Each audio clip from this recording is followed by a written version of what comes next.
आज मैंने आप सभी के समय को, टाइम को मैंने बुक किया है, क्योंकि अगर आप घर भी जाएंगे तो वही आपको एक ही आवाज आपको सुनाई मिलेगी।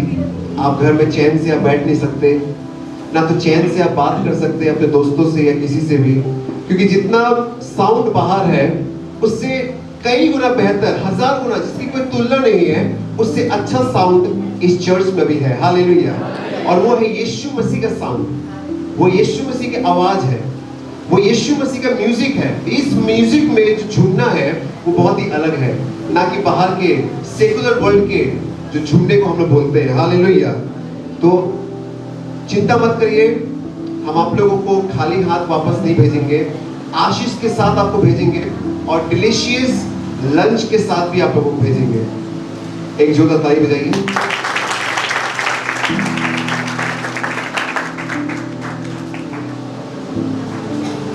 मैं आपका सिर्फ कुछ समय में लेना चाहूंगा, उसके बाद मैं आज के जो स्पीकर्स हैं उनसे मैं परिचय मैं आपसे कराऊंगा।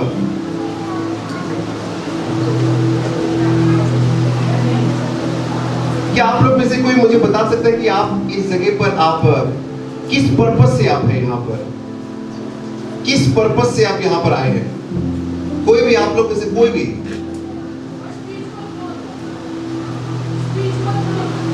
स्पिरिचुअल ग्रोथ के लिए जी। और कोई? हाँ, फॉर चेंजिंग अ लाइफ जी। और कोई?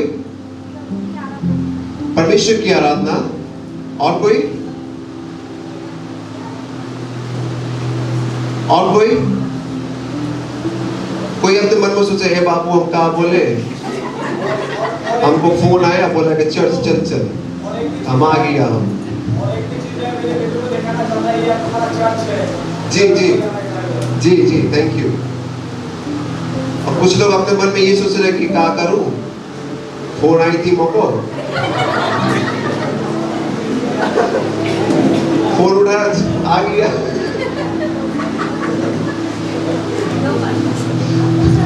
बहुत लोगों का नो पर्पस, नहीं जानता, फोन आई थी मोको।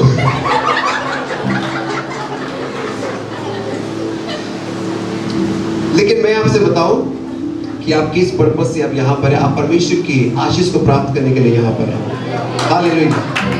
आप खाली हाथ नहीं जाएंगे। मैं आपको गारंटी के साथ में कहता हूँ कि आप यहाँ से खाली हाथ आप नहीं जाने वाले। इफिसियो उसका 6 अध्याय, इफिसियो उसका 6 अध्याय, यहाँ पे कुछ अलग रीति से यहाँ पे बात हो रही है। इक्विप टू ओवरकम के ऊपर हम लोग बातचीत करेंगे। हम लोग ओवरकम करना मतलब उन सारे प्रॉब्लम्स को पीछे छोड़ देना, उन सारे गंदगी को पीछे छोड़ देना, डार्कनेस को पीछे छोड़ देना, ओवरकम कर जाना, उसको पार कर जाना। हालेलुया। और आपको इन सारी चीजों से फिजिकल ओवरकम और स्पिरिचुअल ओवरकम में बहुत तफात है। जमीन और आसमान का अंतर है। फिजिकल में ओवरकम करने के लिए लोग रिहैब सेंटर में जाते हैं, लाखों रुपया स्पेंड करते हैं, पे करते हैं कि क्यों, मेरी ये लत को छुड़ा दो। लेकिन स्पिरिचुअल का क्या? स्पिरिचुअल का तो आज तक कोई रिहैब सेंटर बना ही नहीं धरती में, लेकिन एक रिहैब सेंटर है और वो रिहैब सेंटर का नाम है यीशु मसीह। हालेलुया। जो आपको ओवरकम कराएगा। मुझे नहीं पता कि आपको कौन सी प्रॉब्लम है, किस प्रॉब्लम से आप जूझ रहे हैं, कौन सी ट्रबल में आप पड़े हुए हैं, और किसी को बताइएगा भी मत कि आप कौन से प्रॉब्लम में आप जूझ रहे हैं। क्यों? मुझे नहीं पता कि आपका कौन बंधु है, कौन शत्रु है। किसी को मत बताओ कि तुम कौन से प्रॉब्लम से तुम जूझ रहे हो, बल्कि अपने सृजनहार को बताओ कि तुम कौन से प्रॉब्लम से तुम जूझ रहे हो। हालेलुया। और पौलुस यहाँ पे बात करता है अपने पूरे सर से लेकर पैरों तक परमेश्वर की पूरे ढाल को, झिलक को तुम पहन लो। क्यों? ताकि कोई शत्रु, कोई तीर, उड़ती हुई तीर तुम्हें ना लग जाए। हालेलुया। यह शायद जब उसका 40 अध्याय का जब आप पढ़ेंगे, 29 से लेकर 31 के तरफ जब आप पढ़ेंगे, तो परमेश्वर की वो शक्ति है जो आपको हर एक प्रॉब्लम से आपको जूझने में वो आपको स्ट्रेंथ वो आपको देगी, वो आपको शक्ति देगी। मैं आपका ज्यादा समय में नहीं लेना चाहूंगा क्योंकि ऑलरेडी स्पीकर्स लोग यहाँ पर हैं, मैं ज्यादा समय में दूं। फिलिपियों का 4 अध्याय और उसका 13 पद में लिखा गया कि मैं सब कुछ कर सकता हूं, I can do everything, the one who strengthens me, जो मुझे शक्ति देता है, जो मुझे बल देता है, उसके बलबूते पर मैं हर एक चीज को मैं कर सकता हूं। हालेलुया। यहाँ पे ऐसे कौन लोग हैं जो परमेश्वर के लिए कुछ करना चाहते हैं? उम्र मायने नहीं रखता, एज मायने नहीं रखता। कौन है यहाँ पे जो परमेश्वर की स्तुति और उसके लिए कुछ करना चाहता है फ्यूचर में? जानते हैं प्रियो, मैं आपसे बात कहूं, मुझे नहीं पता कि यहाँ कौन बैठा हुआ है। यहाँ पर कोई डॉक्टर बैठा हुआ है, कोई इंजीनियर बैठा हुआ है, कोई बहुत बड़ा प्रचारक बैठा हुआ है, कोई चर्च का पास्टर बैठा हुआ है, या तो कोई स्टेडियम का कोई प्रचारक बैठा हुआ है। हालेलुया। मुझे नहीं पता, लेकिन मैं आपको इतना कहूं, आज से हजारों साल पहले इजराइल के गांव में एक बालक था, छोटा सा बालक। इजराइल का पहला भविष्यवक्ता उसके पास पहुंचा, बोला कि उसको अनॉइंट कर दे, उसको अभिषेक कर दे, लेकिन उसको बताया नहीं कि वो क्या बनने वाला है। क्या आप उसका नाम बता सकते हैं? दाऊद। एक छोटा सा लड़का, भेड़ बकरी चलाने वाला लड़का, वो आगे चल के राजा बना। आप बोलेंगे कि भाई सैमुअल, पास्टर बनने के लिए ना वंश की दरकार पड़ती है, जेनरेशन की दरकार पड़ती है, कोई बात नहीं, ठीक है, लेकिन ये भी लिखा गया है कि अंत के दिनों में मैं हर एक को मैं खड़ा कर दूंगा। तब जेनरेशन की भी दरकार नहीं, तब फिर जेनरेशन की दरकार नहीं, बोलने की दरकार नहीं कि हमारे पापा जी, ये पापा जी, वो पापा जी, कुछ नहीं बोलने की दरकार, आपसे ही शुरू हो गई सब कुछ। हालेलुया। और वो लड़का इस्राएल देश का राजा बन गया। सोच के देखिए प्रियो, और ये आपके संग भी हो सकता है, ये आपके संग भी हो सकता है अगर आप अपने संपूर्ण मन से परमेश्वर के पास अपने समझ को सब कुछ आप टिका देंगे। तो मैं यहाँ पे मिरेकल्स रीति से मैं यहाँ पे मैं खड़ा हूँ आपके बीच में, ये मेरा दूसरा फेस है। आप अगर मेरे पहले फेस को देखते हैं तो आप शायद बोलते कि कौन है ये आदमी, आप ये जगह छोड़कर आप चल जाते हैं। मैं बिजनेसमैन में बनना चाहता था आज से बहुत साल पहले। मैंने बोला कि पास्टर बन के क्या फायदा है, आप वही दुख उठाओ, वही तकलीफ उठाओ। पापा जी को इतने सालों से हम देख रहे थे, हम बोले कि पास्टर ना बने, क्या हुई, पास्टर बनी गए, चले गए थे बिजनेसमैन बन गए। एडमिशन भी ले लिए जॉर्ज टेलीग्राम कॉलेज में, जो शियालदा के ब्रिज के नीचे में है, George Telegram college business administration में।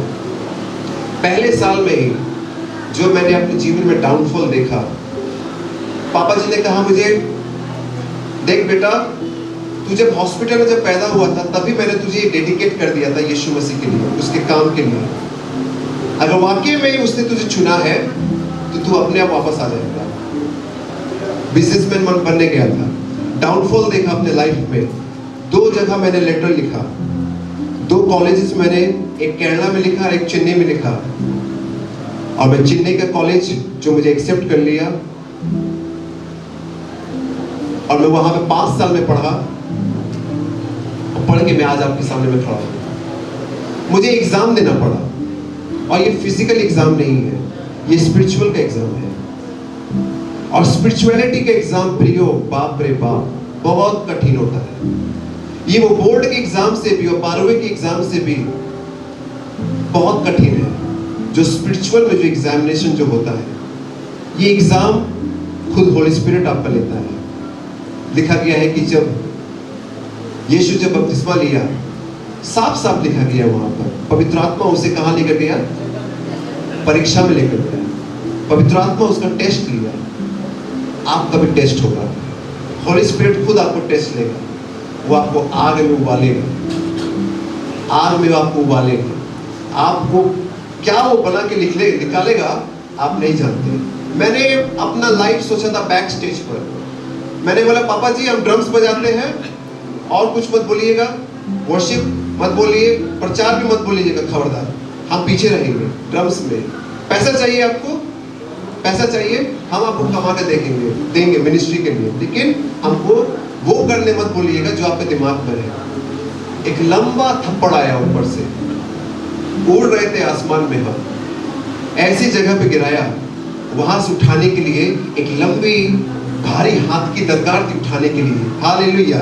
और वो था यीशु मसीह का हाथ। Thank you Jesus. और मैं आपको कहानी बताऊं, उसके बाद मैं अपने सर को मैं आपको समय देना चाहता हूं। एक लड़का था न्यूजीलैंड में, जवान लड़का न्यूजीलैंड में, आज से 1969 में उसके मम्मी डैडी गुजर गए। मैंने ये कहानी में संडे को बताई थी, लेकिन मैं बहुत सारे यहाँ पे नए लोग हैं, मैं बताना चाहूंगा। उसके मम्मी डैडी गुजर गए, उसकी छोटी सी बेटी है, छोटी सी उसकी बहन है। कम उम्र में ही दोनों बच्चे अनाथ हो गए। क्या करेंगे, कुछ साधन नहीं है, लड़का उतना पढ़ा लिखा नहीं है, लेकिन फिर भी उसको घर चलाना है, अपनी छोटी सी जो बहन है उसको देखना है, कुछ खाना देना है। वो काम करने लगा, पढ़ाई लिखाई सब छोड़कर वो इधर उधर घूम घूम के वो काम करने लगा। लड़का जब थोड़ा सा और बड़ा हुआ, उसने गैंग ज्वाइन किया। गैंग, मारपीट का गैंग होता है ना, गैंग उसने ज्वाइन किया। अगर मैं कहीं भी जाऊंगा मारपीट करूंगा, मुझे जो पैसे मिलेगा उससे मैं अपना वो करूंगा। और वो ऐसा होता भी था, उसे पैसे मिलते थे और वो अब घर में लाकर अपनी बहन, छोटी सी बहन को देखता था। वो क्या हुआ, वो लड़का एक दिन वो गैंग का लीडर बन गया। कुछ सालों के बाद गैंग का लीडर बन गया। 1972 में न्यूजीलैंड में एक बहुत बड़ा प्रचारक, इस दशक का, इस सेंचुरी का सबसे बड़ा प्रचारक वहां पहुंचा। उसका नाम था बिली ग्राहम। और सब जगह पर्चे बट रहे हैं, बिली ग्राहम न्यूजीलैंड में आ रहा है, बिली ग्राहम न्यूजीलैंड में आ रहा है। तो इस लड़के के पास भी पहुंचा, और ये लड़का ना क्रिश्चियन लोगों को देखकर बहुत जलता था। इसका ये मानना था कि यीशु मसीह ने ही मेरे मम्मी डैडी को उठाया है संसार से। उसके मम्मी डैडी क्रिश्चियन थे, और ये लड़का नास्तिक बन गया। बोले कि अब हम किसी खुदाव के ऊपर हम भरोसा नहीं करते हैं। और ये क्रिश्चियन वाले लोग को देखकर बहुत जलता। अब बिली ग्राहम स्टेडियम में, न्यूजीलैंड का क्रिकेट स्टेडियम में लाखों की संख्या में लोग वहां पहुंचे, और ये लड़का स्टेडियम का ऊपर के कोने पे वो है। जब प्रचार का समय आया, बिली ग्राहम साहब ने ये इनविटेशन दिया कि आप लोग नीचे आओ, नीचे बहुत सारी जगह है, आप लोग नीचे आओ। वो लड़का ऊपर से नीचे आया, और जानते हो उस लड़के के पास क्या था? एक पिस्टल था, पिस्टल जो 6 गोली वाला जो बंदूक होता है, पिस्टल, वो उसके था। और वो लड़का, बिली ग्राहम साहब यहाँ है, वो लड़का वहां बैठा हुआ था। मतलब वो सामने से गोली मारेगा उसको, बिली ग्राहम साहब को। एकाएक क्या हुआ, अचानक से उस लड़के के अंदर एक आवाज आई, ये तू क्या कर रहा है? ये तू जानता है कि तू क्या करने जा रहा है? बोले कि मुझे उसे मारना है मुझे। बोले क्यों तू मारना चाहता है उसे? बोले कि मैं क्रिश्चियन लोगों से मैं जलता हूं। उसके बाद फिर क्या हुआ? उसके बाद वो आवाज फिर आई, तेरी समस्या क्या है, तेरी प्रॉब्लम क्या है? उस लड़के ने पूछा, तू कौन है? उसने बोला, मैं यीशु मसीह हूं। उस लड़के ने बोला, तूने मेरे मम्मी डैडी को इस संसार से उठाया है, और मैं तुझसे मैं अब बहुत मैं जलता हूं। मैं अब किसी को नहीं मानूंगा, तुझे भी नहीं, अब मैं इसे मारने वाला हूं। बिली ग्राहम साहब तकरीबन 1 घंटे तक प्रचार किए। वो लड़के का वहां पर नीचे 1 घंटे तक वार्तालाप चल रहा है, कन्वर्सेशन चल रहा है यीशु मसीह और उसके बीच में। एकाएक क्या हुआ, बिली ग्राहम साहब ने फिर से इनवाइट किया, अगर जो अपने मन को बदलना चाहता है, परिवर्तन करना चाहता है, अभी आओ और उसके क्रूस को उठा लो। उसका मन बदल गया, उसका लाइफ चेंज हो गया। वो लड़का अपने गैंग को लेकर सामने बैठा हुआ था, बहुत सारे गैंग को लेकर। वो अपने पिस्टल को गिराया और वो दौड़ने लगा। लड़के लोग पूछे, कहां जा रहे हो? बोले किसी का नहीं सुना, और जाकर पोडियम के सामने वो गिर गया। जानते वो लड़का कौन बना आगे चलकर? न्यूजीलैंड का साल्वेशन आर्मी का कैप्टन और पास्टर बन गया। हालेलुया बोलो, हालेलुया बोलो। जब बिली ग्रैहम साहब, जब उनका देहांत हुआ, जब वो यीशु मसीह के पास चले गए, वो आदमी अमेरिका में जाकर पोडियम में खड़ा होकर ये टेस्टिमनी वो बोल रहा है कि मैं इस आदमी को मैं मारने आया था, लेकिन यीशु मसीह ने मेरे जीवन को बदला। प्रियो, कुछ भी हो सकता है। क्या बोलेंगे आप? सामने भाई, हम तो बरतल्ला के आदमी हैं। यहाँ बहुत सारे लोग सादा क्वार्टर से, हम तो सादा क्वार्टर के लोग हैं, हम तो बागमोड़ में रहते हैं। यीशु मसीह हमको चलाएगा, हमको उठाएगा। मेरा डिस्टेंस देखा है कलकत्ता से, 1.5 घंटा लगता है हमको आने जाने। मेरे पास एजुकेशन नहीं है, मेरे पास स्टेज पे खड़ा होने का लूर नहीं है। अरे एक बार उसको चख के तो देखो, वो आपको क्या बनाने वाला है। हालेलुया। सभी लोग आए हैं संसार में मुट्ठी बंद करके, उनके हाथ में कुछ काम है, परमेश्वर ने दिया है। जब वो संसार से जाते हैं उनके हाथ खुली रहती है, लेकिन जब मुट्ठी बंद करके आया है वो बच्चा, वो आसमान से कुछ काम लेकर आया है।